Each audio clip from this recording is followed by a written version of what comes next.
warahmatullahi wabarakatuh. Selamat pagi Bapak Kepala Sekolah SDN Ismaili. Gimana kabarnya Pak? Alhamdulillah Pak. Mungkin Bapak jangan saya datang ke sini tidak ada maksud apa-apa Pak. Cuma saya kesini ada sebagai peluang studi. Ada hal-hal yang ingin saya tanyakan kepada Bapak, terutama tentang permasalahan pertemanan atau mungkin Bapak pernah mengalami kasus atau dilema yang terjadi di lingkungan ekonomi.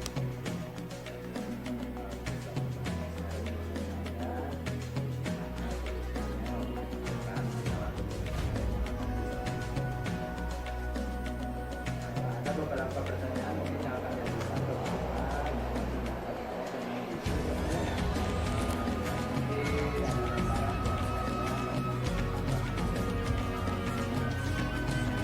Untuk pertanyaan yang pertama, Pak, selama Bapak memimpin sekolah ini, bagaimana cara Bapak dalam mengidentifikasi kasus-kasus yang terjadi di sekolah ini? Ya. Untuk komunikasi dari hasil saya, biasanya saya akan mencari tahu melalui kabar ataupun sasaran yang tersebar melalui sekolah. Untuk pertanyaan selanjutnya, selama Bapak memimpin di sekolah ini, bagaimana cara Bapak dalam menjalankan pengambilan keputusan di sekolah, terutama pada kasus-kasus yang mengandung dua kepentingan yang sama-sama benar atau sama-sama mengandung kepentingan? Untuk mengatasi kasus-kasus yang membuat kepentingan yang sama-sama benar,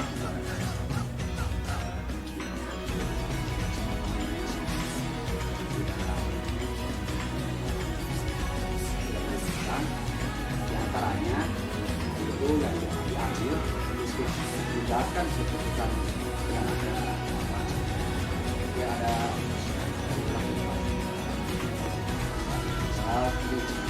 yang mengandung dua kepentingan yang saya ambil itu dengan tidak merugikan pihak sekolah dan tidak merugikan pihak sekolah. Untuk selanjutnya ya Pak, langkah-langkah komunikasi seperti apa yang selama ini Bapak lakukan dalam pengambilan keputusan? Oh iya, langkah-langkah dalam memutuskan suatu masalah adalah dengan menganalisis kebermanfaatan dan keberuntungan bagi sekolah untuk setiap keputusan yang saya ambil.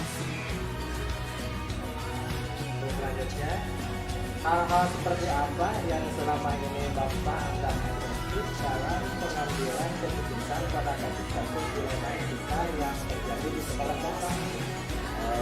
Yang dianggap efektif dalam pengambilan keputusan adalah dengan memutuskan sendiri apa yang baik untuk sekolah dengan tidak melibatkan siapapun, karena saya sebagai kepala sekolah lah yang paling bertanggung jawab untuk segala kasus di sekolah ini. Baik, Pak. Mungkin ini pertanyaan yang terakhir ya Pak.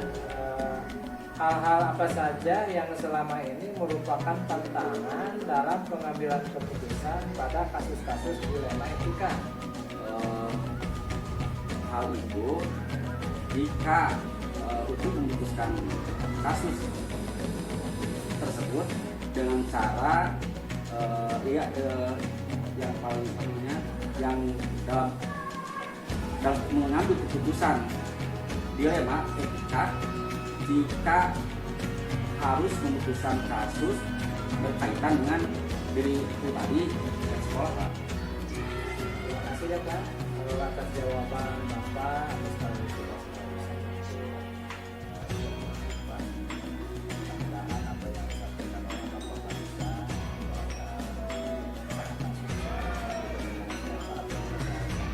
mungkin itu bisa bermanfaat, bisa berbagi dengan juga rekan-rekan kepala sekolah yang mereka berjalan bermasalah.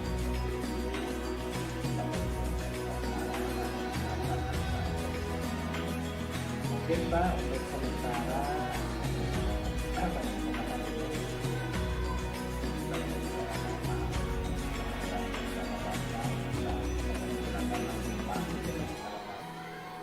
cuaca hujan ya akan saya ambil ke sekolah saya.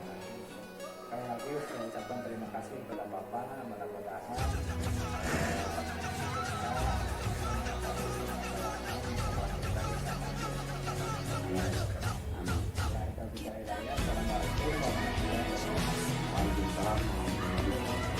saya langsung pamit ya Pak. Assalamualaikum warahmatullahi wabarakatuh. Selamat siang Bu, bagaimana kabarnya? Terima kasih ya Bu atas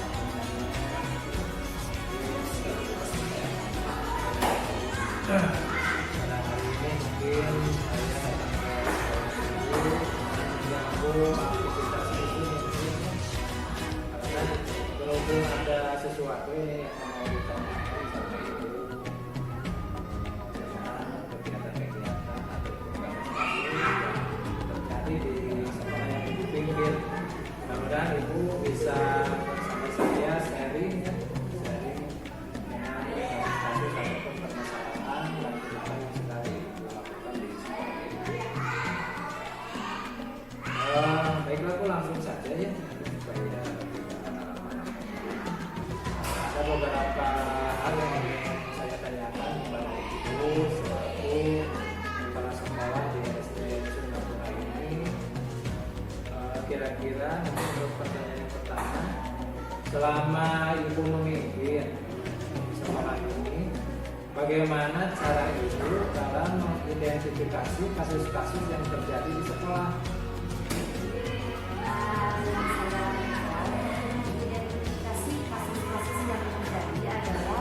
Dengan melakukan pengamatan terlebih dahulu terhadap kasus-kasus yang terjadi.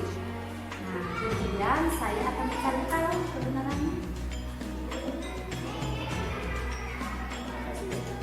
Untuk selanjutnya Bu, selama Ibu memimpin di sekolah ini, bagaimana cara Ibu dalam menjalankan pengambilan keputusan di sekolah, terutama pada kasus-kasus yang mengandung dua kepentingan yang sama-sama benar atau sama-sama mengandung nilai kebajikan?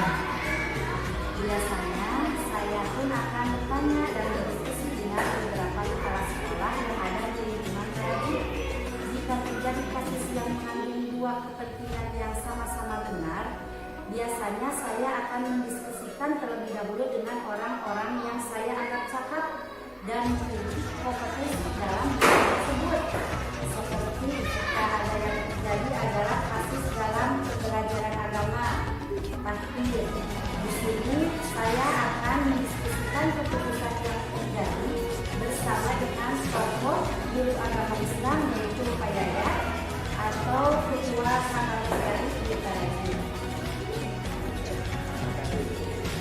Untuk selanjutnya, kira-kira langkah-langkah atau prosedur seperti apa yang selama ini Ibu lakukan dalam pengambilan keputusan? Jika kasusnya lebih besar, saya akan berdiskusi dengan kepala sekolah wilayah Manado yaitu Bapak Dr. Andes Ahmad Syukurayere. Hal ini dilakukan supaya dalam pengambilan keputusan dapat baik dan tidak ada yang menyalahkan kepala sekolah. Adapun langkah-langkah yang diambil oleh saya untuk memutuskan adalah saya akan mencari tahu terlebih dahulu, kemudian mendiskusikan mana yang terbaik dan kurang baik, baru memutuskan. Untuk selanjutnya, hal-hal seperti apa yang selama ini Ibu anggap efektif dalam pengambilan keputusan pada kasus-kasus dilema etika? Untuk hal-hal yang sangat efektif untuk memutuskan suatu keputusan adalah dengan cara berdiskusi dari hati ke hati. Selanjutnya mungkin ini pertanyaan yang terakhir kepada Ibu, dari hal-hal apa saja yang selama ini merupakan tantangan dalam pengambilan keputusan pada kasus-kasus dilema etika yang terjadi di sekolah Ibu? Adapun hal yang menjadi tantangan bagi saya adalah ketika saya harus memutuskan keputusan yang berkaitan dengan perasaan. Bagus Bu, terima kasih sekali ini jawaban dari Ibu. Mungkin sangat sekali dari saya. Mungkin sekali lagi saya ucapkan terima kasih kepada Ibu yang telah menyempatkan waktu untuk bisa sharing dengan saya, terutama dalam masih melakukan tentang permasalahan-permasalahan yang terjadi di sekolah. Mudah-mudahan ini bisa bermanfaat buat di sekolah Ibu dan juga buat di sekolah saya. Mudah-mudahan segala sesuatu dilema atau kasus yang terjadi ada solusi atau pengentasan. Sekali lagi terima kasih ya Bu, mohon maaf telah mengganggu aktivitas Ibu. Mungkin saya langsung pamit saja Bu. Terima kasih. Assalamualaikum warahmatullahi wabarakatuh. Assalamualaikum warahmatullahi wabarakatuh. Selamat berjumpa lagi dengan saya, A.F. Saifullah, calon guru penggerak Angkatan 9 dari SDN Dedel, Kecamatan Taraju, Kabupaten Tasikmalaya. Pada video kali ini, saya akan menyampaikan tentang demonstrasi kontekstual modul 3.1, pengambilan keputusan berbasis nilai-nilai kebajikan sebagai pemimpin. Dalam kegiatan ini, saya mewawancarai dua orang narasumber, yaitu Kepala Sekolah SDN Tresnagalih Taraju, yakni Bapak A.F. Saifur Rahman SPD MPD, dan Ibu Hajah Atik Latifah SPD MM sebagai Kepala Sekolah SDN Sundapura Taraju. Pada sesi wawancara pertama dengan Bapak A.F. Saifur Rahman SPD MPD, selama beliau memimpin, cara beliau dalam mengidentifikasi kasus-kasus yang terjadi di sekolah, biasanya beliau akan mencari tahu melalui kabar atau desas-desus yang tersebar. Selanjutnya, apabila terjadi kasus-kasus yang mengandung dua kepentingan yang sama-sama benar, cara yang diambil Bapak A.F. Saifur Rahman dalam menjalankan keputusannya adalah beliau akan mengambil keputusan yang tidak merugikan pihak sekolah dan tidak merugikan nama baik sekolah. Biasanya beliau mengambil langkah-langkah dalam memutuskan suatu masalah adalah dengan menganalisis kebermanfaatan dan keuntungan bagi sekolah untuk setiap keputusan yang diambil. Adapun hal-hal yang Bapak A.F. Saifur Rahman anggap efektif dalam pengambilan keputusan adalah dengan memutuskan sendiri apa yang baik untuk sekolah dengan tidak melibatkan siapapun, karena kepala sekolahlah yang paling bertanggung jawab untuk segala kasus di sekolah. Menurutnya, hal yang menjadi tantangan untuk mengambil keputusan dalam dilema etika adalah jika harus memutuskan kasus yang berkaitan dengan diri pribadi dan sekolah. Pada sesi wawancara kedua dengan Ibu Hajah Atik Latifah SPD MM, selama Ibu Hajah Atik menjadi pemimpin sekolah, hal yang beliau lakukan untuk mengidentifikasi kasus-kasus yang terjadi adalah dengan melakukan pengamatan terlebih dahulu terhadap kasus yang terjadi. Kemudian Ibu Hajah Atik akan mencari tahu kebenarannya. Biasanya Ibu Hajah Atik pun akan bertanya dan berdiskusi dengan beberapa kepala sekolah yang ada di lingkungan Taraju. Jika terjadi kasus yang mengandung dua kepentingan yang sama-sama benar, biasanya Ibu Hajah Atik akan mendiskusikannya terlebih dahulu dengan orang-orang yang beliau anggap cakap dan memiliki kompetensi dalam bidang tersebut. Atau jika kasusnya lebih besar, Ibu Hajah Atik akan berdiskusi dengan pengawas Bina Wilayah Taraju, Bapak Dr. Anas Ahmad Syukur MPD. Hal ini dilakukannya supaya dalam pengambilan keputusan dapat baik dan tidak ada yang menyalahkan kepala sekolah. Adapun langkah-langkah yang diambil oleh beliau untuk memutuskan adalah beliau akan mencari tahu terlebih dahulu, kemudian mendiskusikan mana yang terbaik dan kurang baik, baru memutuskan. Menurut Ibu Hajah Atik, hal-hal yang dianggap efektif untuk memutuskan suatu keputusan adalah dengan berdiskusi dari hati ke hati. Adapun hal yang menjadi tantangan bagi beliau adalah ketika Ibu Hajah Atik harus memutuskan keputusan yang berkaitan dengan perasaan. Berdasarkan hasil wawancara bersama Pak A.F. Saifur Rahman dan Ibu Hajah Atik Latifah sangatlah berbeda. Hal ini saya soroti dari arah pembicaraan keduanya ketika merespon suatu kasus atau permasalahan. Pak Aib Saifur Rahman lebih cenderung menerapkan paradigma individu lawan masyarakat. Saya menyimpulkan demikian karena dalam pengambilan suatu keputusan, Pak Aib Saifur Rahman akan melihat ke dalam terlebih dahulu, apakah merugikan atau tidak. Artinya di sini cenderung fokus pada kondisi internal dibandingkan dengan masyarakat.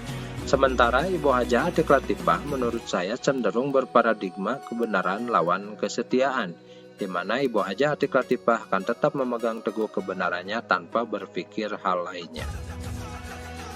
Adapun terkait prinsip yang masing-masing mereka terapkan, dalam hal ini Pak Aib Saifur Rahman adalah orang yang berprinsip sesuai aturan, di mana beliau tidak mau mengambil resiko apapun, terlebih jika berkaitan dengan tempat kerjanya. Selalu pada trek atau jalan lurus adalah visi utamanya. Ibu Hajah Atiq Latifah pun demikian, sehingga terkait prinsip mereka memiliki kesamaan, yaitu sangat kaku dan mentaati peraturan. Terkait langkah-langkah pengambilan keputusan yang mereka lakukan, secara umum mereka telah menerapkan langkah-langkah yang menurut saya kurang lebih hampir sama seperti isi teori pada modul 3.1 ini. Hanya saja dikarenakan mereka tidak memiliki konsep pengetahuan dari modul ini, sehingga apa yang mereka akan lakukan tidak berurutan sesuai dengan 9 langkah pengambilan dan pengujian keputusan. Demikian yang bisa saya sampaikan. Terima kasih. Salam dan bahagia. Salam guru penggerak. Maju terus pendidikan Indonesia. Wassalamualaikum warahmatullahi wabarakatuh.